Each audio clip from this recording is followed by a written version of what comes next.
Just finished my run, just did a nice little 10-mile run. It's supposed to be at marathon pace, but I pushed it. But I wanted to talk to you about sort of something that I've talked about a little bit before. I might have done videos on a similar topic, which is goal setting, okay? So I'm gonna tell you how to set goals, why I'm generally against goals, and why I call them aspirations.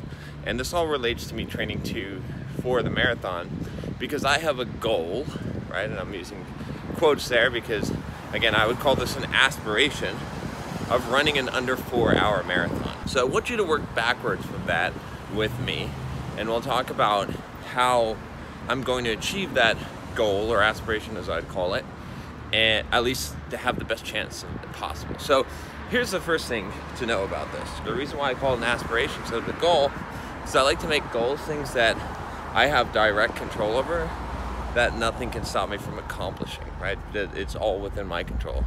As far as running a 4-hour marathon, I can't control that directly.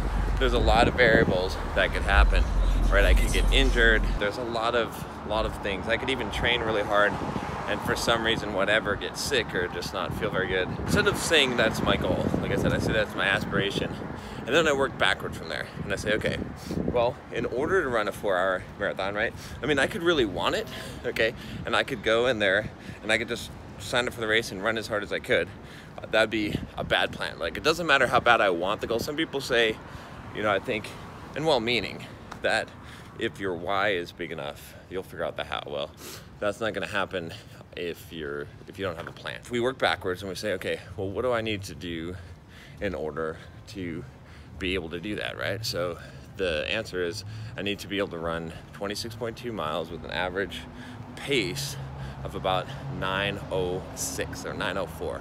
Forget exactly what it is, but basically a 9-minute mile, right? Simplify it, okay? So if I can't run 9-minute miles for 26.2 miles, I'm not gonna make it, right? Basically. Then from there, so I gotta figure out what is the next thing. So the next thing is how do I get to the point where I can run that 9-minute mile, right? I gotta figure out the training, okay? So what I do is I look up a marathon training program, right? And I look up one that is advanced enough where it's gonna progress me to that level that I need to be able to run the marathon, right? I need to be able to run the distance. I need to be able to run 26.2 miles, first of all. I looked online, I found this Hal Higdon Intermediate 2, Level 2 training program, and I figured, okay, if this is an intermediate level 2, right, this is probably something that's gonna prepare you to run a 4-hour marathon, probably less. Probably people use this to run 3.5 hour or less, right? So if I follow this program, there's a really good chance that I'll be able to do it, okay? So then the next thing that I do is I follow the program. Exactly. Every day I go and I do what I'm supposed to do for that day, right? And get that done. And just like today was run 10 miles at race pace. But not only did I run at race pace, I ran it faster, right? So I'm going to do a little bit more than that's required, right? A couple weeks ago, I had a 20-miler, and I went ahead and ran the 26.2, the full distance. Why? Because putting in that little bit of extra effort is going to ensure that I'm going to get the results, right? A good book on this, by the way, is called the 10X Rule, and you can check that one out here. But that's the basic idea, right? You got to figure out what is it that you could do, what, you know, on a daily basis, on a weekly basis.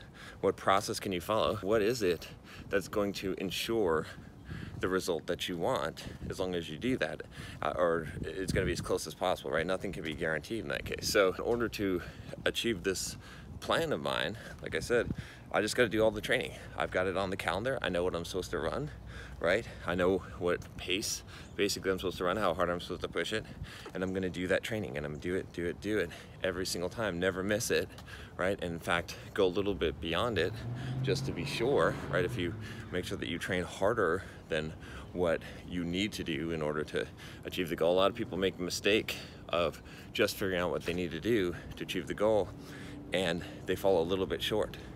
Overachieve it, overtrain, overpractice to the point where you are going to easily be able to do it. When I run this marathon and I'm trying to hit this 4-hour time, I want to be able to really run a 3 hour and 45 minute time, right? And that's about where I'm at right now. I believe I could do a 3 hour and 45 minute time, but I'm not gonna do that. I'm gonna go for basically a 3:55 or 3:57, something right around there, right under 4, so that it'll be easy. It'll be easy to achieve, right? And next time when I shoot for a better time, again, I'm gonna train more than I need. If you wanna set a goal, again, we could break this down, and maybe I'll do a follow-up video on goal setting, because I think this is really important, is, again, I call these aspirations, right? You wanna lose weight, same thing, you know, we'll go into more depth when I do another video follow-up. Let me know if you want a follow-up video on this, by the way. You know, click that subscribe button, become a bulldog, put a thumbs up in a comment so that you want the follow-up video on, or maybe even a class on goal setting. I might do a whole class or course on that. But essentially, you know, if it's not tangible, if you can't control it, it's not a goal. Goals have to be, in my definition of the word, something that you can do every single time that's completely within your control. If it's not in your control, it's an aspiration. It's good. Let's say you have an aspiration of losing weight, making $1 million this year, right? You figure that out. Next step is you break it down and you say, you know, what are the sub-components of this, right, that will lead to this result, okay? Because you can't directly control the results. That's when we trust the process. We divorce the process from the results, okay? That's what trusting the process is. Then what do? Is you come up with a system that can't possibly fail, right? And so create a system, right? A process that you can't possibly fail, or that has a very, very high likelihood. Like I said, you know, you got the example of me running the marathon. If I do that, if I do all the training, if I do all the runs that I'm supposed to do, that other people have been successful at running the marathon and having good times on, then of course I'm gonna do it, right? And I'm actually gonna sign up for another marathon afterwards and I'm gonna try to get a better time on that. And when I start training for that, I'm probably gonna start running 80, 90 mile weeks, which I know, right? Again, if I want to get like close to a 3.5 hour time or close to Boston Marathon qualifying time, I need to be running that. Like if I run 80, 90, 100 mile weeks, it's almost guaranteed that I'm going to hit that goal, that I'm going to achieve that level of fitness, okay? So most people know how to achieve what they want. They think they don't, but if they would sit down and think about what are the steps required, what is necessary, right? If you had to figure out how to make $1 million, you could figure it out, okay? And you could come up with a process. Might take a while, might be hard, might require a lot of sacrifice, but you could come up with a process that would get you there, right? So, you know, that's all I got time for right now, because I got to go to kickboxing, Muay Thai class now after my 10-mile run. But yeah, all right, if you haven't already, click the subscribe button, become a bulldog, join the bulldog community, and I will talk to you next time. Take care.